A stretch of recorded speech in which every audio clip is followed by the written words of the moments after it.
You know, some nights in life start off so ordinary, you'd bet your last dollar nothing unusual could possibly happen. That's exactly what I thought one Tuesday evening not so long ago. I brushed my teeth, put on my favorite old flannel pajamas, and turned in just after 10. The house was quiet, quieter than usual. Outside, the wind barely stirred the branches.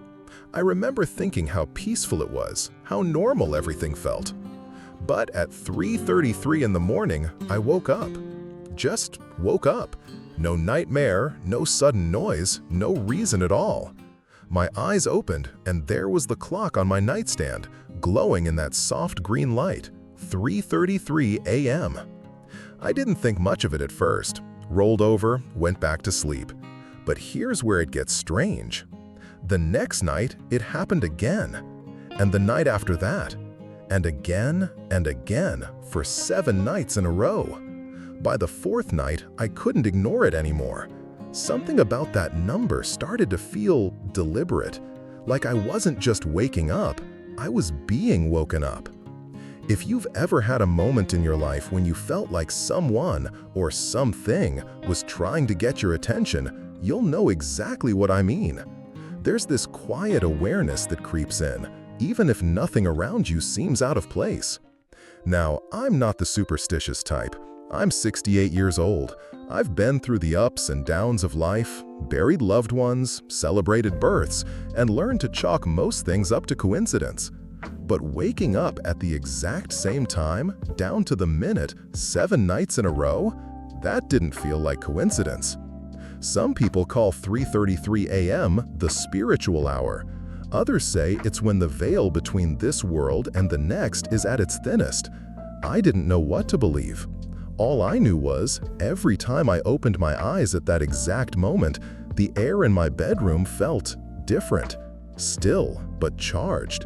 Empty, yet somehow full. I didn't tell anyone at first. Part of me thought maybe I was just imagining things. But deep down, something told me this wasn't random. Something was coming. And on the 7th night, it did. Night 1. The first night was easy to dismiss. I remember glancing at the clock, 3:33 a.m., those 3 glowing digits staring back at me, and thinking, well, that's odd. But at my age, waking up once or twice a night isn't exactly headline news. I sat up, took a sip of water from the glass on my nightstand, then eased back under the covers. Within minutes, I was asleep again. Nothing strange happened. No odd noises, no shadows moving where they shouldn't. Just quiet. And yet, something about the stillness lingered in my mind the next morning. It wasn't the kind of quiet you get in an empty room. It was a full kind of quiet, as if the air itself was listening. Night 2. The second night, it happened again. Same time, same quiet. This time, I noticed how perfectly still the house felt. Not even the refrigerator's hum, not the creak of old floorboards settling. It was like the world had pressed pause.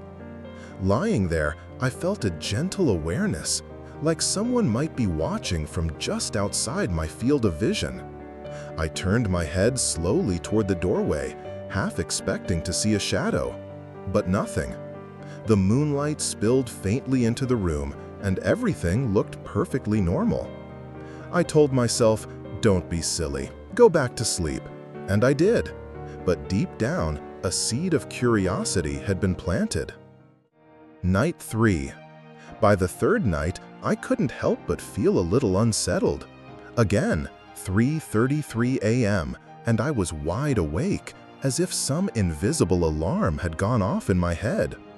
But this time, something was different. As I opened my eyes, I caught the faintest scent in the air. It was so subtle I almost missed it. A hint of lavender. My late wife, Mary, loved lavender. She used to put little sachets in our dresser drawers. The smell took me back instantly. Lazy summer evenings on our porch, her hair catching the light, the faint perfume in the air. It stopped me cold. The scent lingered for maybe 30 seconds before fading into nothing. I lay there staring at the ceiling, my heart caught between sadness and comfort. Night 4. The fourth night deepened the mystery. Again, 3:33 a.m. This time, when I woke, I felt warmth. Not the kind from blankets, but a concentrated warmth on my left hand, like someone was gently holding it. I didn't move, I just let it be. There was no fear, only this strange, peaceful acceptance. I thought about how Mary used to reach over in the middle of the night, giving my hand a little squeeze if she couldn't sleep. I don't know how long I lay there.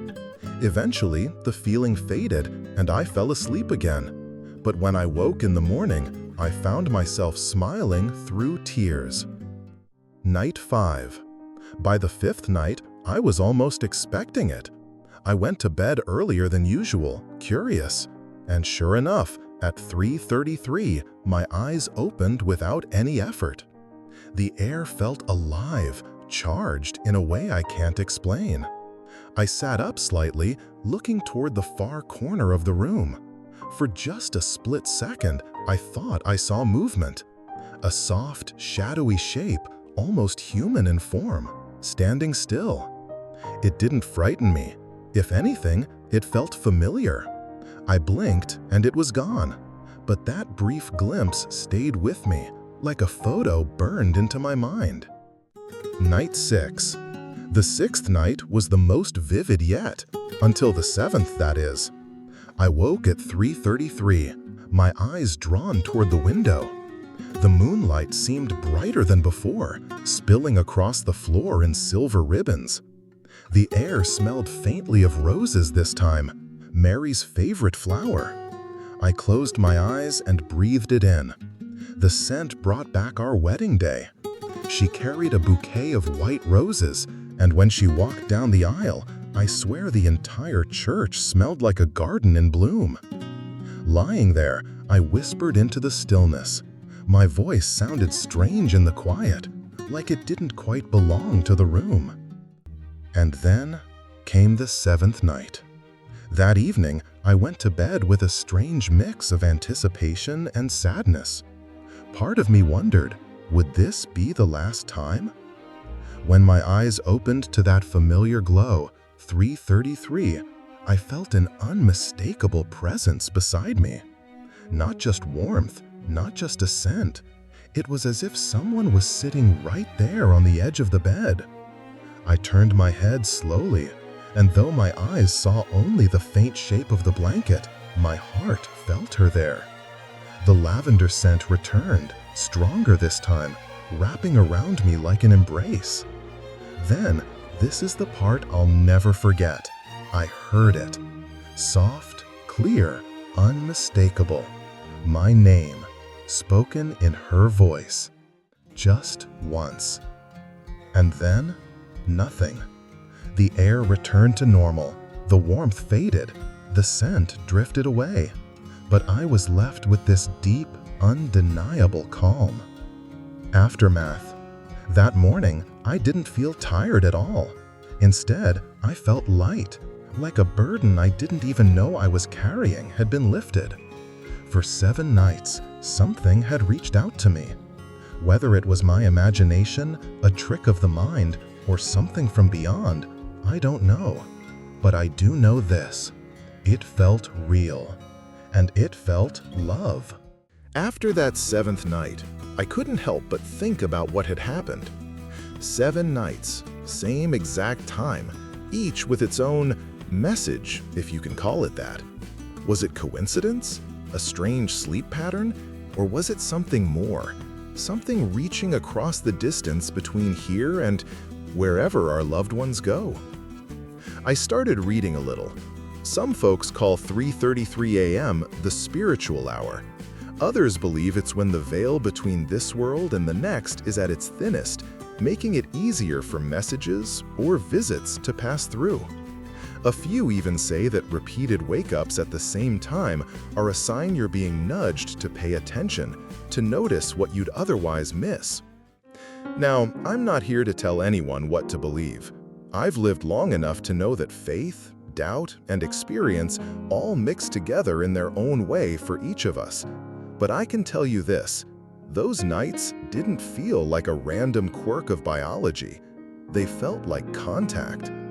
Not long after, I was talking to my friend George. He's 72, lives a few streets over. We were sitting on his porch one afternoon when I mentioned my strange week. He got quiet for a moment, then said, "You know, after my son passed, I kept waking up at exactly 4:04 every morning for about 2 weeks. No reason. One morning, I swear I heard him say, 'I'm okay, Dad.'" Hearing that sent a shiver down my spine. Different time, different loss, but the same feeling. That sense that love doesn't just disappear. Maybe these moments are just our hearts trying to heal themselves.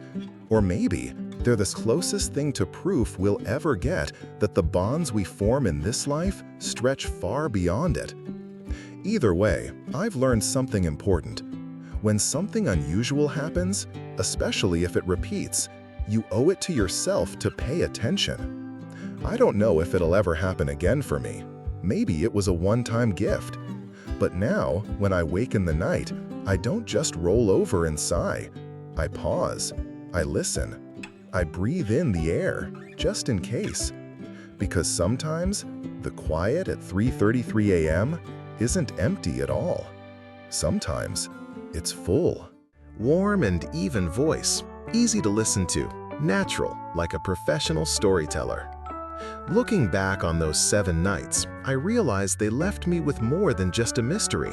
They left me with lessons. And not the kind you read in books or hear in sermons. These were lessons you feel. The first is this: pay attention to the small things. We spend so much of our lives rushing through the obvious moments, the birthdays, the big announcements, the milestones, thinking those are the ones that matter most. But sometimes, the most profound moments slip in quietly, in the middle of the night, in the glow of a clock, in a scent that fades before you can name it. If I hadn't been willing to notice, I might have missed them completely. The second lesson is about trust. Not blind trust in anything or everything, but trust in what your heart knows, even if your mind can't prove it. For years, I've been a practical man. I liked things I could measure, explain, hold in my hands. But those nights taught me there's value in embracing what can't be measured. Sometimes, the truth isn't about certainty, it's about connection. Third, I learned that love leaves echoes. People we've lost aren't really gone. They leave traces in our habits, our memories, even in the way we breathe when we think of them. That week reminded me that grief isn't just about missing someone, it's about carrying them forward in the way we live. And maybe the most important lesson of all is this: healing doesn't always happen the way we expect. We imagine closure as a big moment, a letter found, a long conversation, a final goodbye. But sometimes healing arrives in whispers, in a fragrance from years ago, in the gentle warmth of a presence you can't see. I'm not saying everyone will wake up at 3:33 a.m. for 7 nights and feel what I felt. Your moments might come in different forms: an unexpected song on the radio, a dream so vivid it lingers all day, a sudden memory that makes you smile instead of cry. But when they come, don't push them aside. They might be the bridge between your present and the love you thought you'd lost. Life after loss is strange. It can be quiet, heavy, and long. But if we keep our hearts open, there are moments, little shimmering moments, that remind us we are still connected.